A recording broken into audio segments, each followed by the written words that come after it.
For me, I think, what was I going to say? For me, I think with Kobe Bryant, I woke up really late that day, and obviously with what was it? It was because that was Just our long holiday, wasn't it? It was our long yeah, holiday when it happened, right? it was the Monday. Yeah, It it was was the the Monday Monday. when. So I woke up late on Monday, and that was that was the first thing that I heard about him. Um, for me, I wasn't. It was shocking because I don't. I mean, I knew about him, but I only knew about mainly about the Black Mamba mentality, as well as the charity work that he's done, as well as just all of the outside court stuff, including the Oscar that he won for his basketball short. But for you, comparing to me, you're more of somebody that was more in touch with his life, or out of inspiration. Because I think, what was it that you told me? What was it all those weeks ago? You were telling me off the record that you thought that he, or no, he was the one that brought you into actually playing basketball for club here in Australia, right? Yeah, well, he taught, like, literally, I started watching basketball because of him. Hmm. He started playing basketball because he was like reason why I played basketball. He was um he was my idol, really. He Like, everyone had Michael Jordan, everyone had LeBron James, and everyone has their other players, but my player was Kobe Bryant. And when I heard on that Monday that he passed away in that helicopter crash, it was devastating. Yeah, Um, including his and daughter. his daughter and nine others. I think it was about nine others. Yeah, about that. Um, but yeah, it was pretty sad. Like, and yeah, it was just Hodrick. Uh, it was just a horrible crash, really. Um, but yeah, It was unexpected because at the same time you would have thought that he was again going to much better lengths. Well, much higher lengths in terms of greatness, because he's had obviously a stellar basketball career, and from what I've read and from what I researched, um, it's it's insane the kind of achievements that he made, and as well as um, having that inspiration as well. He's not only for yourself, but he's also done it for millions of others. But do you actually, by any chance, own a jersey of his for whatever team that he played for, like Lakers or? yeah. So I've got the Lakers top. Yeah. That was my. So, like, I'm not over exaggerating now, but he was my actually the first jersey I ever got. Oh wow. Um, and then I got another jersey that he actually played in the Olympics. Because I got the number 10 USA white jersey. Oh wow. Yeah, When so yeah. oh mad. So when they were selling those, or you got that straight from here, Yeah, or did you get that by any I chance from, like, you got it bought it from from, I bought it overseas, or? from America. I bought it from America, but I'm not too sure where I got it from. Uh-huh. Online somewhere. It was just like I really liked that jersey. Yeah, dude, because what was it? He won him and his team USA, they won, I think they won a couple of gold, right? Two gold, three Yeah, gold? I think two or three gold. Two or three golds. And he's got 5 rings for the NBA. Five rings for the NBA. Yeah, Because I think it's based on all the matches that I was reading, I think the one that obviously stands out is the one where he led his team to victory at, what was it, 81 points he 81 scored in points one against game Toronto. Yeah, against Toronto. against Toronto. Uh, yeah, he almost scored more than Toronto, like the whole team. I don't think. So Yeah, that's literally insane. Where one man is yeah, practically, where they have all passed it on to him, and then have made him responsible for actually yeah, winning and all. Well, I mean, getting the bulk of all the points compared to the whole team. I don't think I've yeah. ever really heard of that in terms of any other sport. Well, there's only one more other player, and he's the second. Well, Kobe's the second highest scorer Mm, ever, and the first one's 100 points. So he was really 19 points off that point. mm, mm. So, From also what I remember of him, Obviously, he was officially known as Black Mamba. And then Yeah, obviously he was teaching people, or people were being infected by his inspiration, by which was Black Mamba mentality. In your case, curiously, have you drawn from that sort of mentality in your own life? yeah, Maybe even before I sort of knew you, because you and I actually only know each other for about since July of last year, so yeah, it's pretty recent. So, has there been any sort of Black Mamba yeah, in your work ethic or in your yeah. life? Oh, so Kobe used to always play through injury. He had that Mamba mentality that he he didn't want to stop until the final siren was was ended. So one time I badly rolled my ankle, pretty bad, in a basketball game, and I know just I'm like, well, what would Kobe do? So I still went, I still went on, and I hit two threes in a row, and we won the game. I'm not, we won by 10 to 15 points, but I don't know, it was just a mindset that what would Kobe do in that situation, and that was just one. One instance that brought you to victory in terms of like blocking out that pain and Yeah, just sort of pushing forward until the very end. And then when it's all said and done, it's like, okay, then I tend to my leg wound, I yeah, tend to your ankle. Because I think he pretty much did the same thing, right? yeah. He was supposed to He do, yeah? Well, he scored. Oh, sorry. So he was playing 45 minutes when he was age 38. Sorry, 35 years old. Um, he was playing. He scored. I think in that situation when he tore his Achilles back in 2013 or 14. Hmm. He he before that he was playing a lot of minutes and he tore his Achilles. Going for a drive on the baseline. Oh no, sorry, in the middle of the court. Hmm. He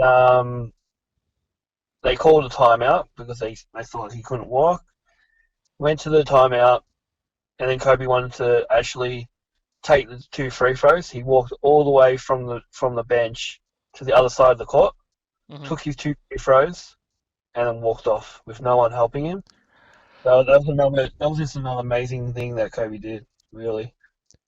I remember seeing footage of that actually, I think on about a day after the day after that he passed, because as I Yeah, did my research and double checked everything, because um I think for me, if I was to compare to yourself, for you watching basketball games, that's pretty much almost like your, for me to video games and Japanimation and stuff like that, basketball is kind of like your fuel, right? Basketball is your sort of yeah, addiction. yeah. That's exactly what it is. It's basketball and more basketball. Because basketball with like with NBA 2K, and then like, do you usually watch basketball online, or do you have like a cable service at home where you're watching it, or? Yeah. Well, I have got KO Sports on my phone, so Hmm. watch it there. And then on Foxtel. Hmm. Also, I have oh, I watch the at the end of like say the night time. I watch all the highlights from today. Hmm. Uh, from this, it's on YouTube. Um, I'm not too sure what the guy's name is called, but and then it just shows the highlights. It goes around. It goes. I think it goes for about 10 minutes Hmm. each. So yeah, Because it sucks for us where we are in Australia. Every time, I believe it's the time difference is that when we're during the day, I think it's about their nighttime the night yeah, before, something like that. So most of the yeah, games, I'm in sort of the same boat. Most of the games that is being run there, because I watch a little bit of baseball, but I mainly like to watch the IndyCar motorsports in America, and I usually miss out on their races because we're either working during the day, or it's more of a I'm just never going to catch it live. So yeah, yeah, I'm always in like the same boat with the highlights. yeah, I was going to ask as well, like with I think the one of the more sadder things that I was seeing in terms of my research and just sort of getting familiar with Kobe Bryant. Because again, like I said, I wasn't really familiar with him at all, but I've heard of his like Mamba mentality and even some of the stuff that he did um, outside of basketball after his retirement.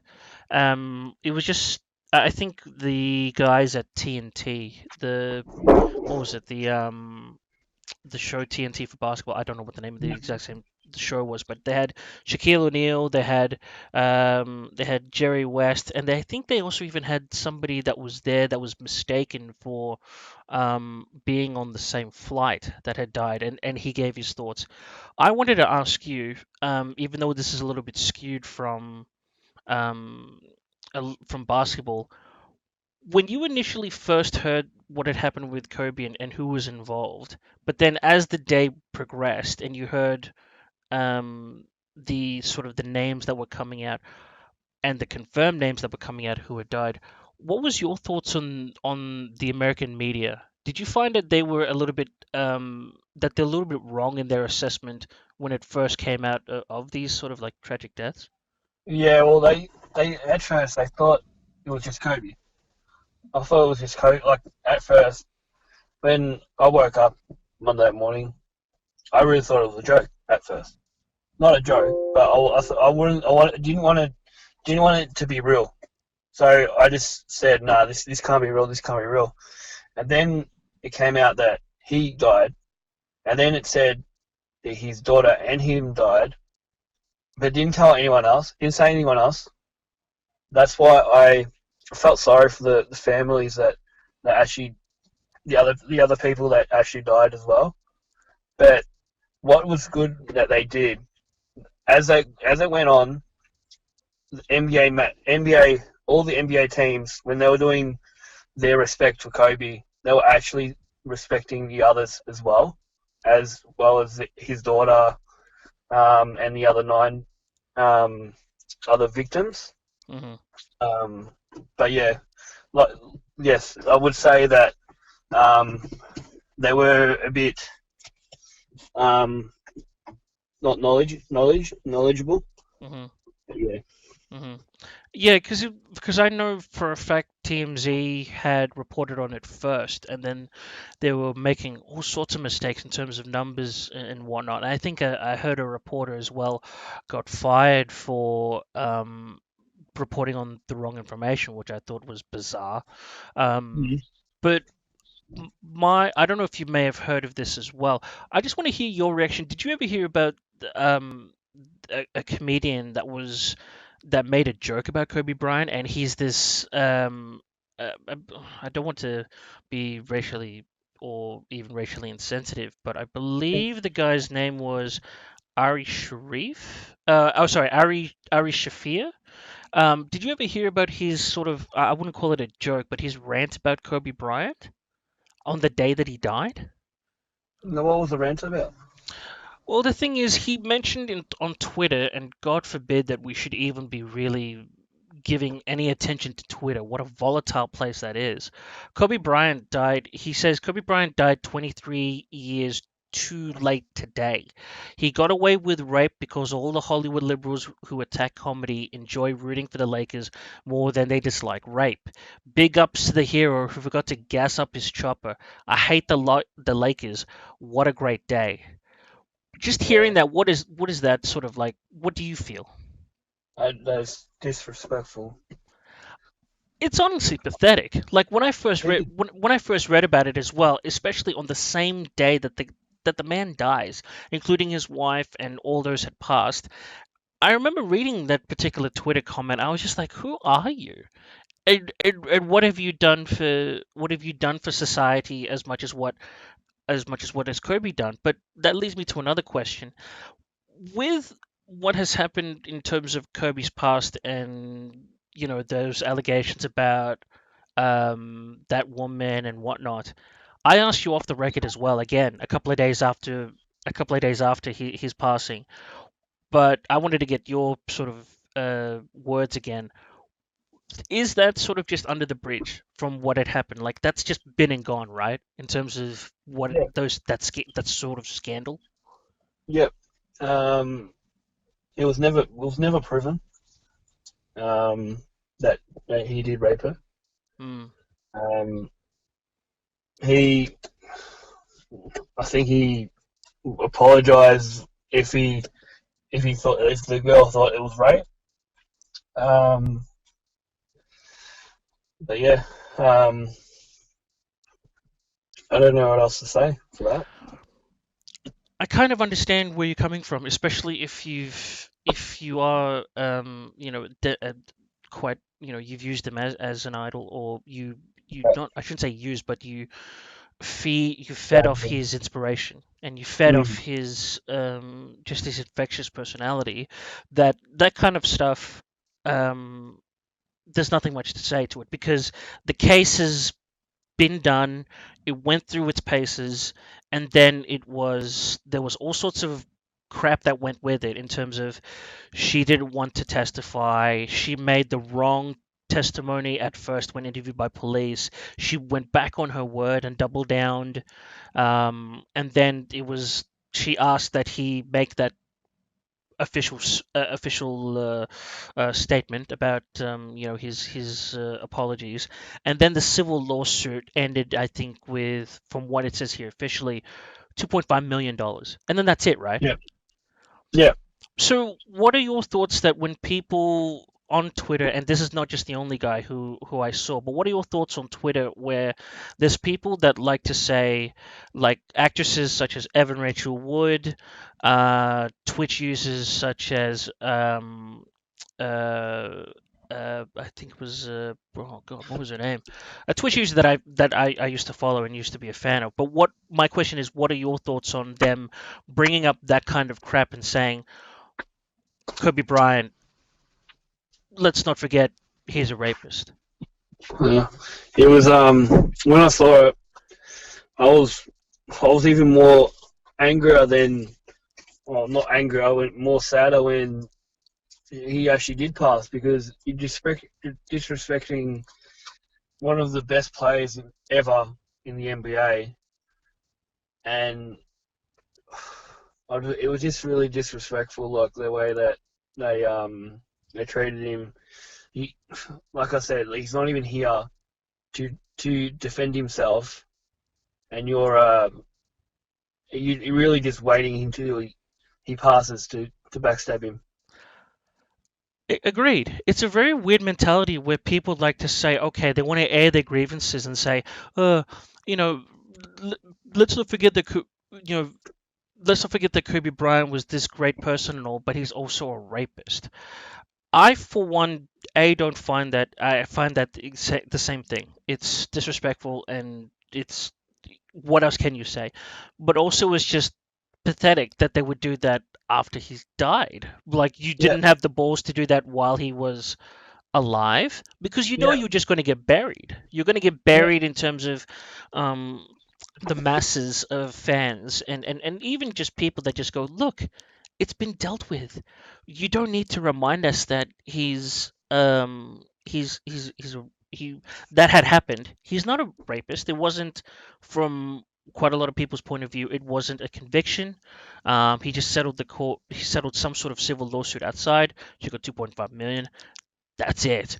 And then he had yeah, to, if I was in his shoes at the time, to work doubly hard to put that away and just move forward. I mean, that's all that we can do. So, leading on from that, sorry, but that particular question, yeah. That's um, fine. what was I wanted to get sort of again your sort of thoughts on a lot of people now, in terms of when they talk about the greats, or when they talk about, even I think just recently at the time of this recording, we lost an actor called Kirk Douglas. Yeah, Michael Douglas's dad. So he passed on at 103, but I'm not seeing anything that's coming up from his life or whatnot from the day that he died, as what I saw with Kobe. But there's a lot of this mentality where people are, what's that saying? They're having their cake and eating it. In the situation of Kobe Bryant, um, I mean, this is also just for as a general sort of question. What would be sort of your thoughts in terms of, say, people kind of giving shit to Kobe Bryant, especially his legacy, but then they say, "Oh, but he was a great guy, and he was this, and this." Like they just want to have their cake and eat it. Yeah, they just want to be famous for 5 minutes, get their 5 minute fame, this that, and then they're gonna get backstabbed by people that love Kobe. You know what I mean? Hmm. Um, yeah, I know the feeling. It's there's nothing really much that really could be said. You could talk about it until like you go completely blue. yeah, Um, the one thing that I sort of was also quite saddened to see because I know there was a lot of video from the panel at TNT of great players like Shaquille O'Neal. I think his name was Jerry Fox. God, I keep forgetting his name, but you know who I'm talking about. But Rick also Fox, Rick Fox. Rick Fox, yeah. So he was the one that was also mistaken for actually being on the flight. But I think Yeah, I think the most poignant interview that I saw that sort of really hurt me the most, because and this is me coming from as an outsider, was Jerry yeah, West. yeah. He was Um, actually so the reason why Kobe and him were so close is because they traded for him for when they got drafted, mm, and then back in I think it was about 2001 or 2000 or 99. mm, They traded away one of their starting shooting guards because they had faith in Kobe because he was coming off the bench. mhm, They had that much faith in Kobe that they traded away one of their important players to make Kobe start. mhm. Then he they trusted Kobe for 20 years in a Lakers uniform, and he delivered 5 rings. Yeah, and probably brought them insurmountable amount of reputation, fame, Yep, and money. yep, that's Um, it. along with that, because I didn't know as part of that interview that Jerry was saying that he was like he felt like he was a dad to him. Do you know much about that Yep. relationship? Yeah, well, like I said, they they used to go after games, after practices, after any time that Kobe needed to speak to someone, Jerry was there for him. He used to Hmm. go to his house after after a match, after training, anything, and used to be like a father figure to Kobe. I actually saw that interview as well. Hmm. Because I think he was quite the more. I shouldn't compare, but his words rang a lot more stronger than what the others. Because it felt as if like he was quite inconsolable.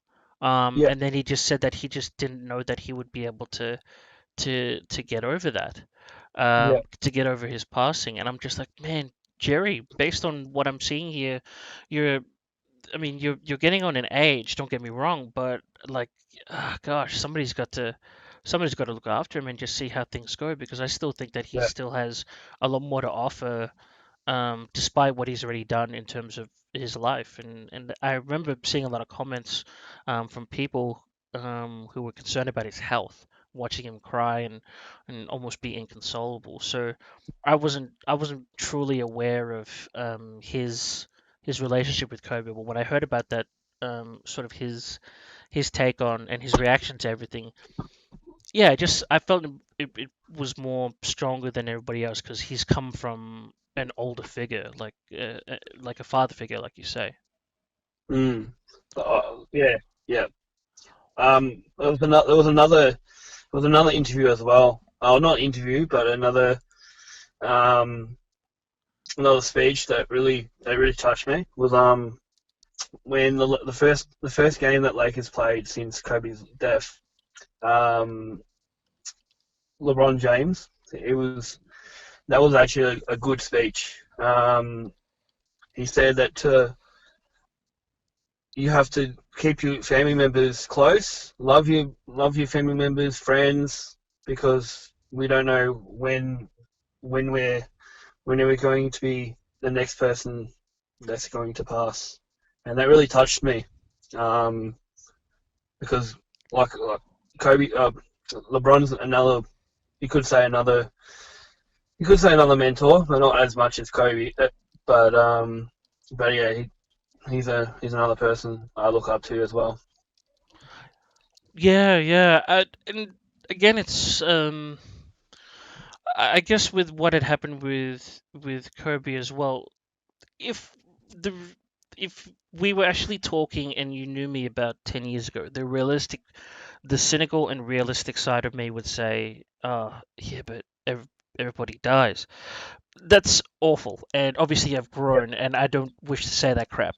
But now that I'm at my age where stuff like this happens, and you hear those words, it's not as if like death doesn't occur every day, but with stuff that happens like with inspirational people that have touched millions on the globe, like Kobe and his family and his daughter, it's more of like a reminder that yeah, when things like that happen, then you're just like, okay, we're so busy making money, we're so busy, doing stuff for the company or doing stuff for whoever we work for.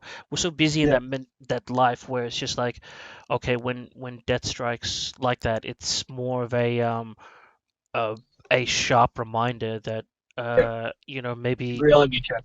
yeah, it's a reality check, and you got to just sort of screech to a halt and go, okay, maybe this weekend I should, really, um, you know, get onto that particular project that my girlfriend wanted me to do, or Yeah, really plan the next Valentine's Day thing, whatever it may be. So, I felt as if like it was more of a reminder than a and those words that they had conveyed with LeBron and all that stuff. It's definitely a reminder that every day and every second is more precious because I this is sort of away from Kirby, but this just reminds me of like what had happened recently, actually, where there was, I believe, a father of six, three of his children and one yeah, of his relatives.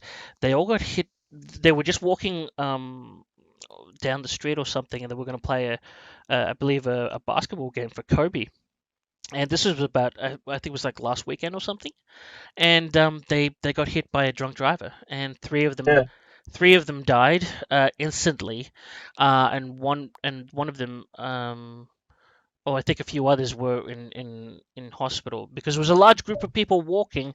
It's not that hard to see, and then yeah, unfortunately, there's one local guy here in Australia that was completely drunk. I think it was like 3 or 4 times over the limit, hits them and kills them, yeah. and And then and now yeah, yeah, yeah, he'll be awaiting trial.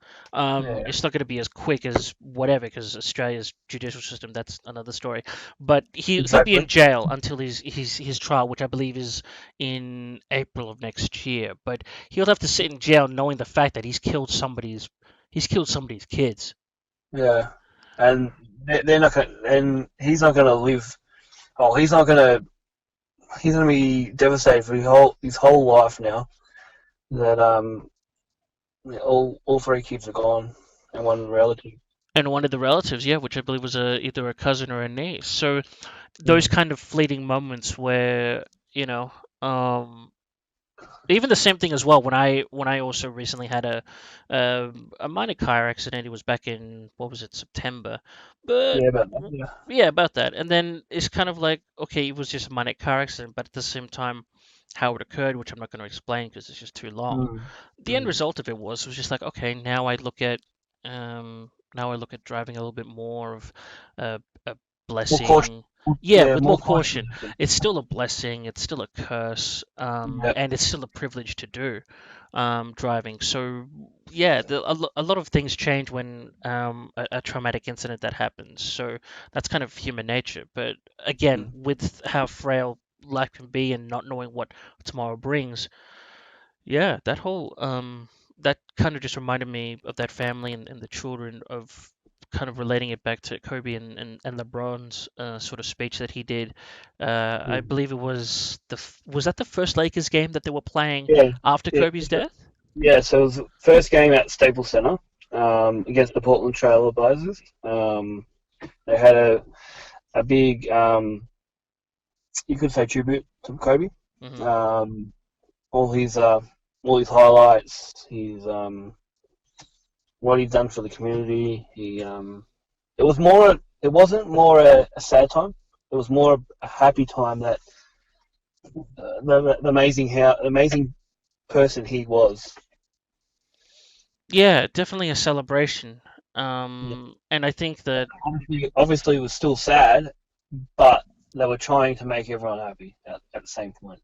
I remember watching partial that particular presentation before the game started because yes, what better way to actually have it in Los Angeles? And it's the first Lakers game after his passing, to make those tributes, and also I believe they had that they ran that song from the Fast and the Furious. They had the performers there. Yeah. Um, Peace to you again. yeah, Um, Will, yeah, Wiz how do you say it? Khalifa and That's it. And and or someone. I forgot his name. He's got a very Yeah. unique name. Very off the cuff on this, but like, yeah, I saw a bit of that presentation and I saw LeBron's words. It was definitely, it, you're right. It was definitely more of a celebration than more a mourning. So, and I knew uh, a friend of mine who was traveling down to LA, but he's mainly in New York. But he was traveling down to LA for something, and he told me like in the days that he was there, which was about 4 or 5 days after Kobe had passed, that just the air in Los Angeles was just it was really thick, like with as if like the city was even mourning as well. Mm. He could just feel that in the air, and then I think everything he says sort of lifted up, sort of by the time he left, and because I think he was there for a basketball game, but I don't know which one, and I don't know if he went to the one at the Staples Center. So, Yeah. but he did tell me that yeah, initially when he arrived, it was almost as if like yeah, a city was in mourning. So I can't even imagine what that must even feel like because it's Well, kind. Kobe was that big of a player.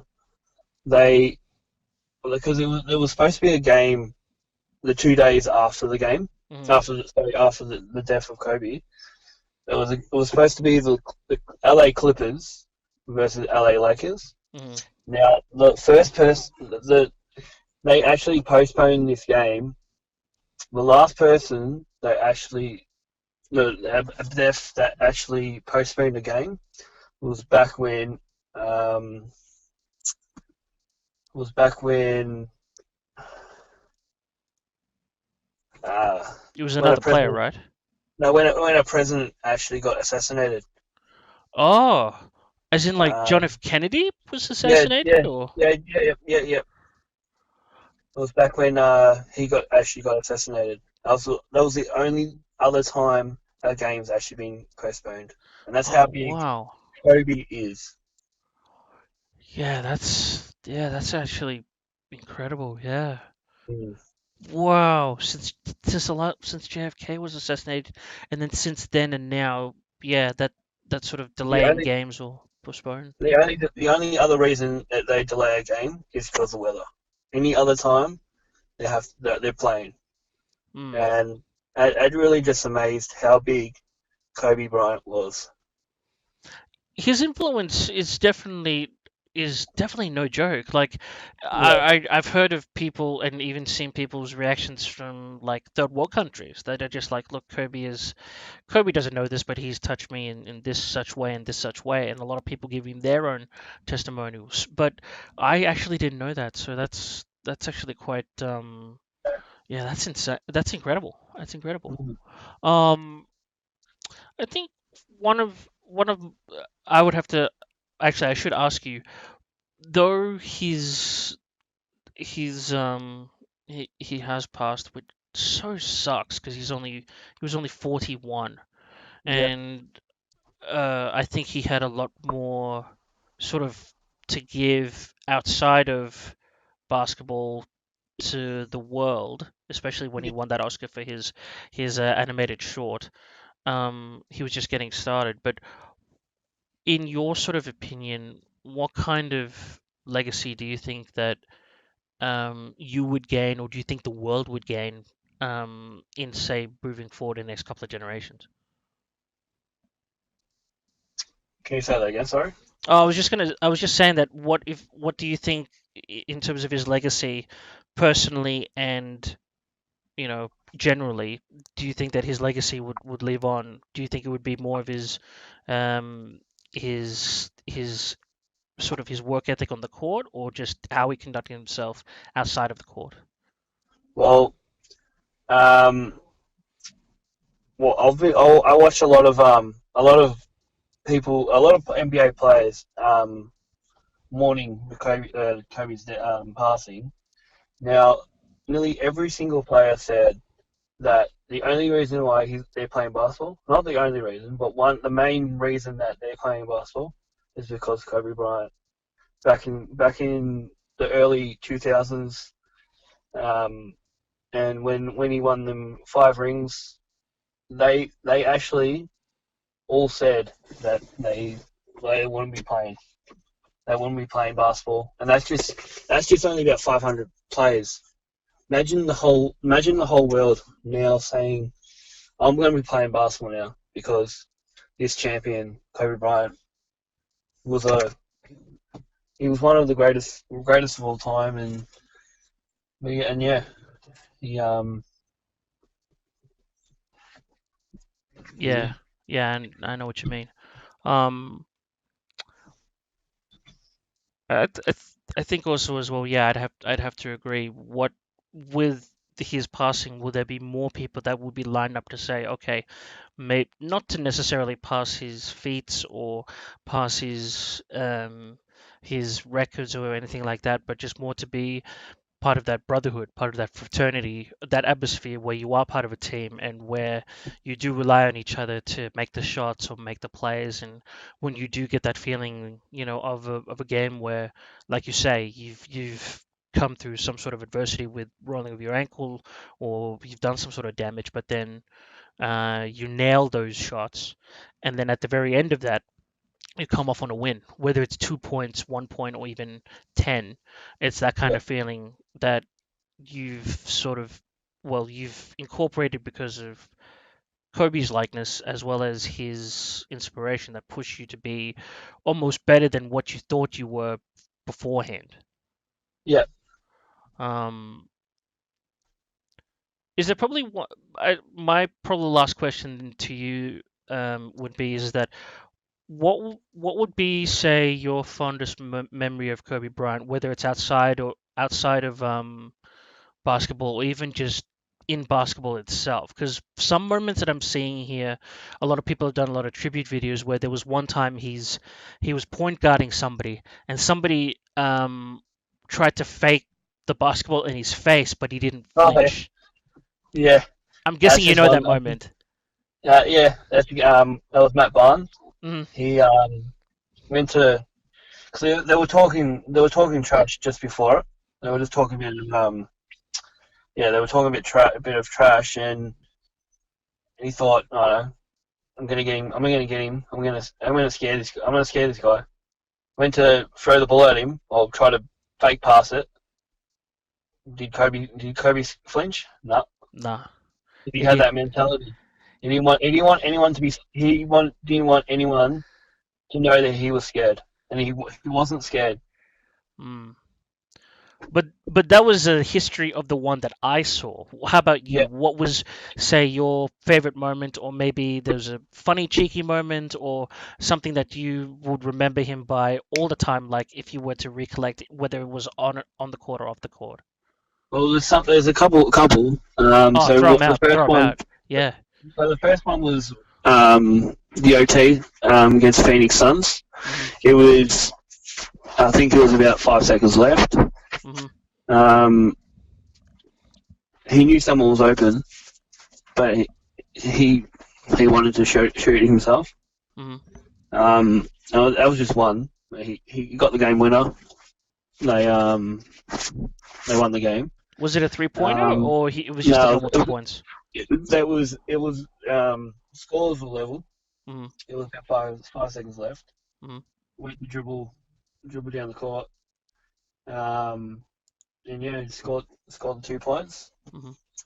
and they won the game. It was like a buzzer beater. Another one is when Shaquille O'Neal actually was his final season, and Shaquille O'Neal actually told Kobe, he's like, "I want you to score 50," and Kobe laughed. He's like, "Okay, nah."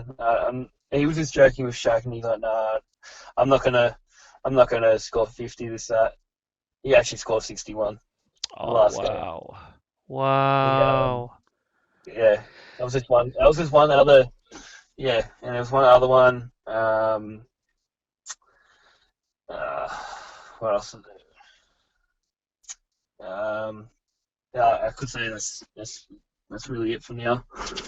But I'm sure there'd be many more that would probably Yeah, trigger more memories when you say when you're on the court, and it would just come by, and then you would just be like, yeah, okay, I'll follow from that example. yeah. Yeah, not bad, man, not bad.